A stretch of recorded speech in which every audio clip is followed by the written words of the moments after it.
When my sister stole my identity for revenge, Part 1 half. I, 25F, was in a toxic relationship with my sister, 23F, who always felt overshadowed by me. We grew up together, sharing every aspect of our lives, but lately things took a dark turn. She became increasingly jealous and resentful, making snide comments about how I was the favored child. Last week we had a huge fight over something ridiculous: who got to move in with our parents first. In the heat of the moment, she snapped and told me that if I didn't leave her alone, she'd do everything she could to destroy my reputation. I tried to brush it off as a silly threat, but deep down I knew this wasn't the end. Yesterday morning, I woke up to find my social media accounts had been hacked.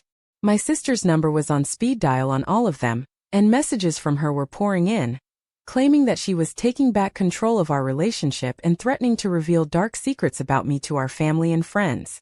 I immediately contacted my parents and the police, but by the time they arrived at my apartment, everything had been deleted: photos, videos, even my resume. As I stood there in shock holding my phone with a single message from my sister that read, "You're not who you think you are," I felt like my world was crumbling. The thought of her manipulating every aspect of my life, playing on our family's insecurities, sent chills down my spine. Part 2. Today, I finally gathered the courage to confront her. When we met at the police station, she was smirking, as if this was all some sort of twisted game.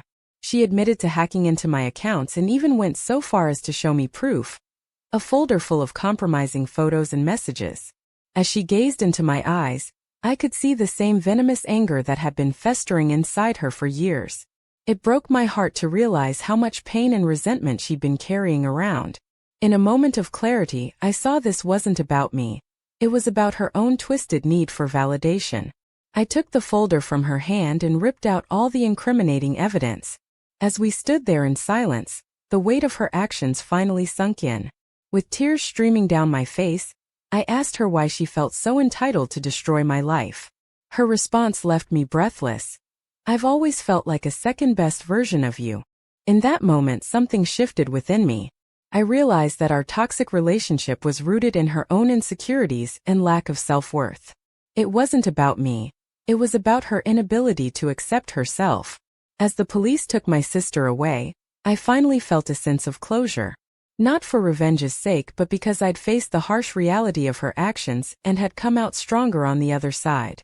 Gender: female.